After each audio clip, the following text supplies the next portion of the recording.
Good evening, welcome everyone. We're going to start a press conference now.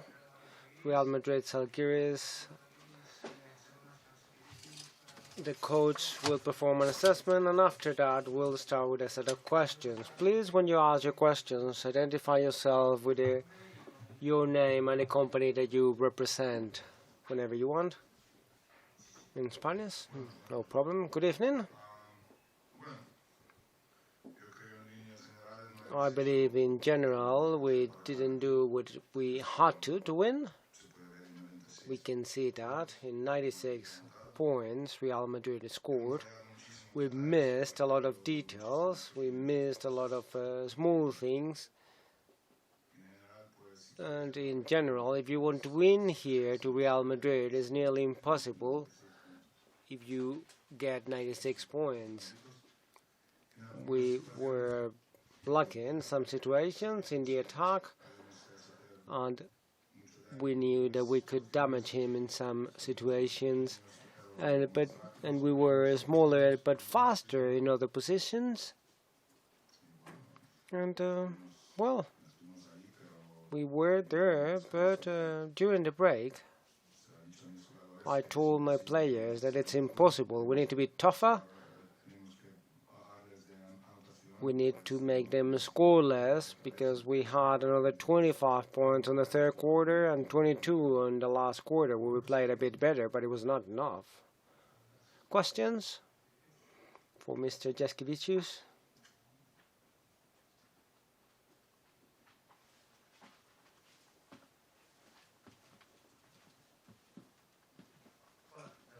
Hello, David Robledo for Telemadrid. His team, you were 10 points below, but you stayed in the game. Do you think that in spite of the defeat, the team gave a good image and it's stronger from here? Nope, we lost.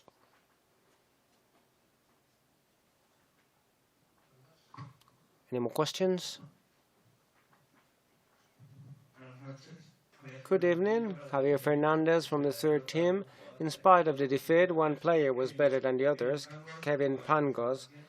How do you assess his performance? In the attack, he was doing okay. We believe a lot in his talent, his quality. We are very lucky for him to be in our team, and we hope he keeps improving. He played a good match today.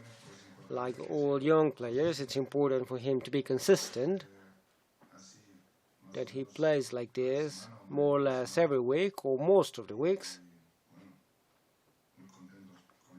And we're very happy with him, but I repeat, it was not enough. We lost. Next question, please. Javier Rodriguez, Planet ACB. With your years of basketball, have you seen a talent as good as Doncic, and how do you assess him? I saw many talented like him, and sometimes there's a player like that. It's a great player with no doubt, but there were others. Everything depends on him. I don't know if he is cool-headed. If he works, he has talent enough, and I think he has a personality as well, attitude to make these decisions, which are a bit to the very difficult results, but bit crazy, because Rudy, in situations like the last quarter, he did what a player with a lot of experience would do to penetrate better and to get fouls with respect to referees and so on. And Luka just should, but he will learn this, and no doubt he's a worldwide talent. Any further questions? Okay, thank you.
Now it's Pablo Lasso's turn. Your assessment, Pablo? Good evening. First, to congratulate the team for the victory. I think it was a match, well, for me, weird because of a single reason. We have a 124 assessment and 84 for them, 40 points of difference, and we thought it was quite an equal match.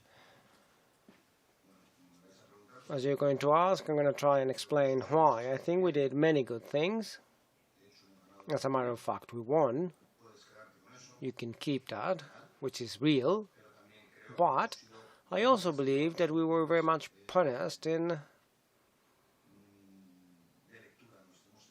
reading mistakes, many mistakes that they punished quite well. One-on-one situations, end of the quarter that we throw when it's 7 left and they score balls that will lose and they score a three-pointer, situations of a game where we talked about it and we played the opposite. I think we were punished with those mistakes, and I believe that to control the whole match we would have needed at least to minimize those mistakes, minimize the mistakes, and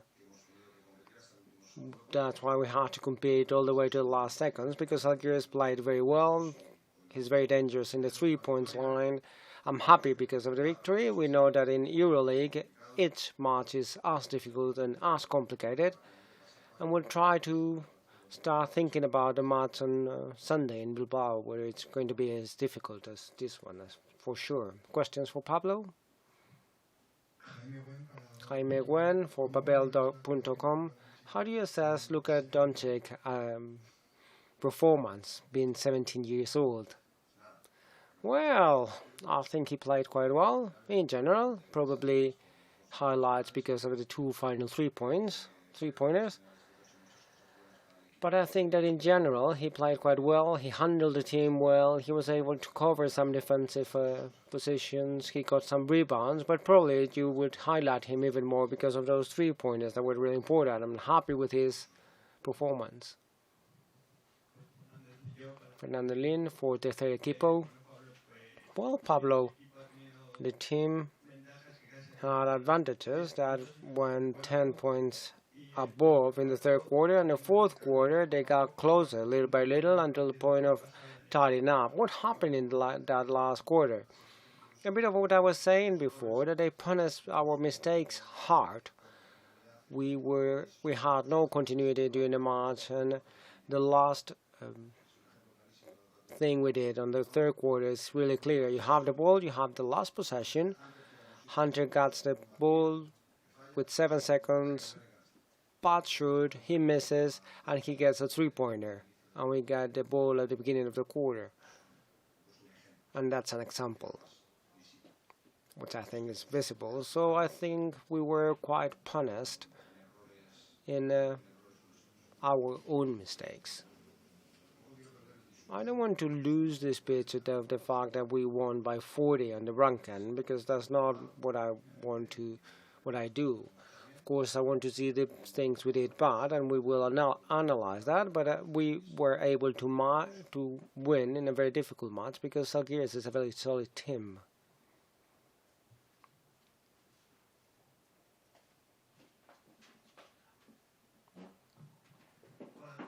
Hello, from Telemadrid. I would like for you to assess Jonas Machuli's performance, because I think he was very important in the match, and he's been doing it for a number of matches. I think Jonas played quite well.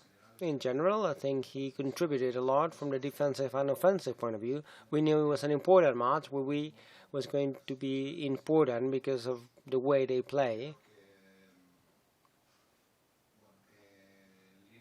Well, I think that in general he played quite well. He was quite good on the 3-pointers. He played quite well the defense, offensively and defensively. He contributed a lot. That doesn't mean what I think about the rest, that there were some mistakes, like the last part of the match. Jonas played quite well, but I think that's a mistake you should not have. You ask for Jonas, I could say one of each of them. I was intrigued about one thing Sarah said about Luka's 3-pointers, which he should have not tried, that would have penetrated more, that were like youth mistakes, although he has scored. I would like for your assessment, if you think those were mistakes or if he should have penetrated. Well, that happens a lot when I saw him play, that I thought that he could penetrate more, but then he threw and then he scored. So great players have these things that coaches sometimes think what they should do, but they make a different decision, and they're right. It's good that Sarah says that because, well, good. Any other questions? I would like to ask how Sergio Llull is. It's nothing serious. We know that he has to stop, so his knee problem doesn't go any further. He feels better. He hasn't trained in a whole week. He hasn't played, and I believe that we'll see how he is tomorrow. And on Saturday, he's a doubt for Bilbao. We'll see if we can get him back as soon as possible. Any other questions? Thank you.